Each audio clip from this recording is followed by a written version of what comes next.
mga hinigugma ko diha ni Kristo. Musulod na usab kita sa Semana Santa, diin atong madungog. Ang nagkadaiyang tingog sa katawhan nga saksi sa mga panghitabo sa kinabuhi sa atong manluluwas, nining mahinungdanon nga gutlo, padulong sa iyang pagpasakit o kamatayon sa krus. Sa pagsulod ni Hesukristo sa Jerusalem, atong madungog ang singgit sa katawhan nga malaumon nga nagpaabot sa gisaad nga manluluwas og Mesiyas sa Israel. Hosana sa anak ni David, Mateo 21:9. Sa iyang pagkatubang kang Pilato, aron pagahukman, sumala sa pagsangil sa mga kadagkuan sa mga Hudiyo. Ang katawhan, mahukmanong misinggit, ilansang siya sa krus.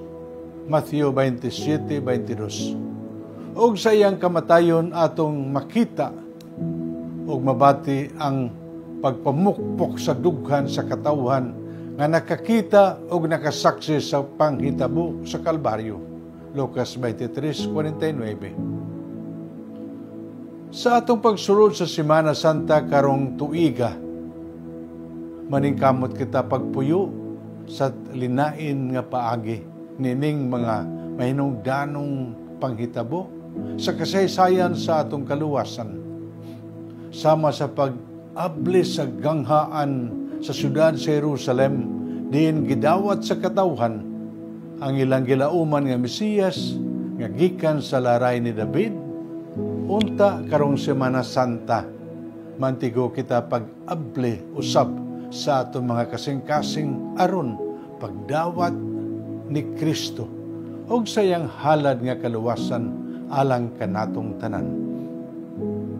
Unta ang atong mga singgit sa pagdawat kaniya, tinud-anay nga magpadayag niya ng kalipay nga bunga sa usa ka malaumong kasing-kasing nga nakadawat sa iyang gipaabot nga ganti.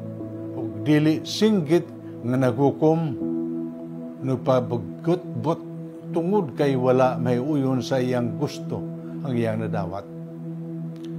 Unta nga tuwa nga kasubo nining mga adlawa duyog sa unang mga tinun-an ug sa katawhan nga nakasaksi sa kamatayon ni Kristo, mamahimo nga pagpamukpok sa dughan sa tinud-anay nga pagbasol sa atong mga kasalanan.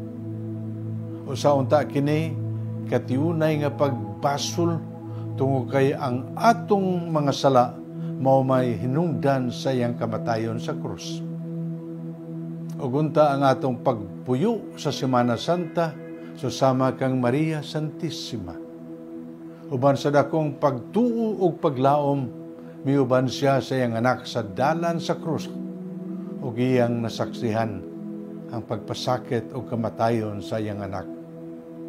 Unta sa maniya, dili kita mo biya sa kiliran sa atong Ginoong Jesucristo o gato siyang kuyugan sa dalan nga iyang giagyan aron mahatag niya kanato ang kaluwasan. Magbabungahon unta ang atong pagpuyo sa Semana Santa karong tuiga diya sa pagkaabli sa atong mga kasing-kasing aron pagdawat sa manluluwas ug diha sa makanunayong pagpabilin kaniya sa atong kinabuhi. Manalangin kinaniyo ang Dios nga makakagahom sa tanan, Amahan ug Anak ug Espiritu Santo. Amen.